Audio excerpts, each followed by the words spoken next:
젊을 때는 배움이 당연했다.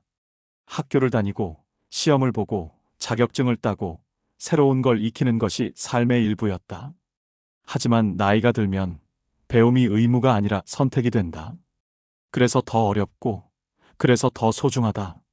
나이 들수록 자기 개발이 필요한 이유는 단순히 뒤처지지 않기 위해서가 아니다.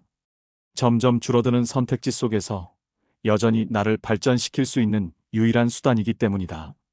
어릴 땐 시간을 아껴서 돈을 벌고, 나이 들면 돈을 들여서 시간을 사게 된다. 그런데 그 시간 속에 아무것도 남지 않는다면 그건 진짜 낭비다.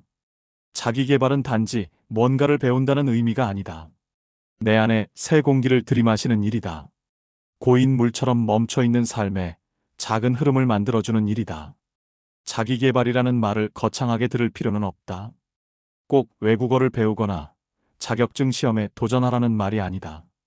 책 한 권을 천천히 읽는 것, 하루 30분 걷는 것, 내가 모르던 것에 대해 알아보는 것, 그런 작고 조용한 시도들이 결국 지금의 나를 바꾼다. 사람은 나이 들수록 안정감을 추구하게 된다. 익숙한 것이 편하고 새로운 것은 귀찮다.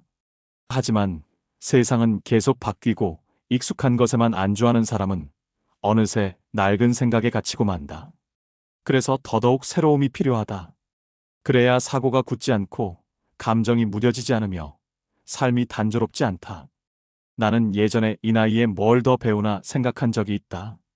하지만 시간이 지나고 나서야 알게 되었다. 나이를 먹었다는 이유만으로 배우는 걸 멈춘다면 그 순간부터 나는 퇴보하기 시작한다는 걸 말이다. 배움에는 나이가 없다. 오히려 나이 들수록 배움은 더 깊어지고 더 넓어진다. 자기 개발을 하는 사람은 삶에 대한 태도가 다르다. 하루를 의미 있게 채우려 하고 자신을 조금이라도 나아지게 하려는 노력이 눈에 보인다. 그런 사람은 빛이 난다. 조용히 자신만의 방향으로 나아가는 사람은 어느 순간 남다른 존재감으로 주위에 영감을 준다. 또한 자기 개발은 외로움을 덜어주는데도 큰 역할을 한다. 나이 들수록 인간관계는 줄어들고 대화의 대상도 좁아진다.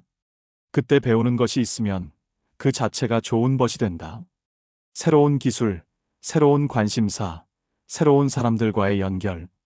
이 모든 것이 자기 개발을 통해 가능해진다. 자기 개발은 결국 자기 존중이다. 나는 아직 성장할 수 있다고 믿는 마음.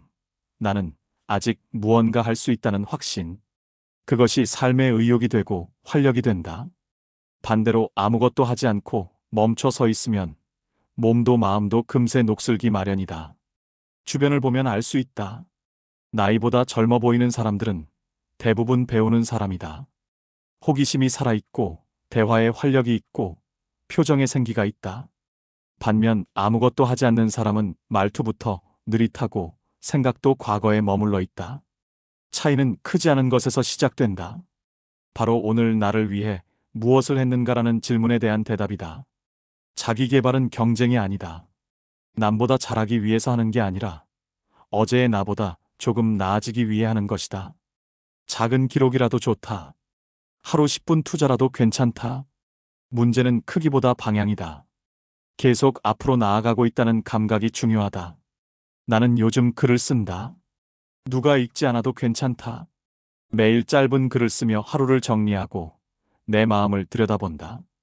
그 시간만큼은 나에게 집중할 수 있고 나를 조금 더 이해하게 된다. 그것이 곧 자기 개발이다.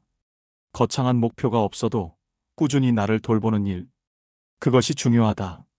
나이 들수록 자기 개발은 선택이 아니라 필수다. 배움이 없으면 마음이 다치고 다친 마음엔 기쁨도 감동도 머물지 못한다. 세상과의 연결이 끊기고 결국 고립된다. 하지만 계속 배우는 사람은 세상과 연결되어 있고 자신과도 연결되어 있다. 그래서 외롭지 않다. 그래서 무너지지 않는다. 그래서 말한다. 나이 들수록 자기 개발은 해야 한다. 나를 위해서, 내 삶을 위해서, 그리고 내 주변 사람들에게 좋은 에너지를 주기 위해서라도. 매일 조금씩 나를 갈고 닦는 그 습관이 결국 내 인생을 지키는 힘이 된다.